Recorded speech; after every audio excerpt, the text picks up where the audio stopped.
كريم، رمضان كريم. طبعا الأحداث ديت أنا كاتب قصيدة نص كده على قد اسمه أنتوا مين، وبمناسبة برضه العاشر من رمضان وجنودنا البواسل، وأنا أشرف إن أنا كنت جندي في القوات الخاصة.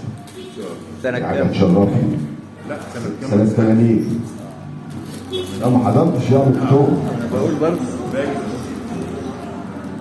انتوا مين؟ هي مش رمل وتين ولا حكاية وقرة دين، هي نبض بالضلوع والعزوبة في عين معين، شمس هلة بالسطوع، هي غصب وهي طوع، هي محمد هي يسوع، تبقوا عارفين هي مين.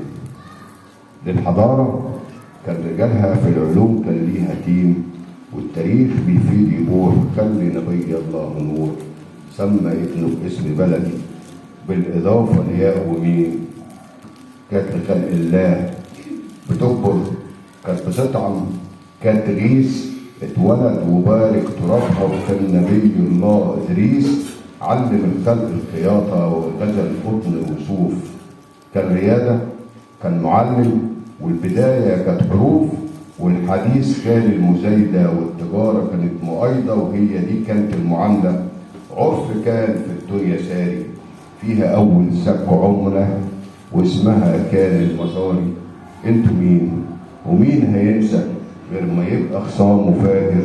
منها كانت ست كونها أمنا، والاسم هاجر أسست في الحج منسى أمنا، وده وحده ثروة اسمها باقي مخلد، والصفا تشهد ومروة. مصر كانت حضن يوسف، والشري كان عصره زاين، ابن مصر وكان عزيزها، وأرضها كانت الخزاين. كانت تطيب للقلوب، كانت تفرح للحزاين، ونبي الله مع يعقوب كان نور للمداين. وجدي كان جسور مخاف، كان بيزرع كل خير، ولما تيجي سنين عجاف كان يأكل كل غير من بكلها، من خضرها توم بصل عدس وكوسة.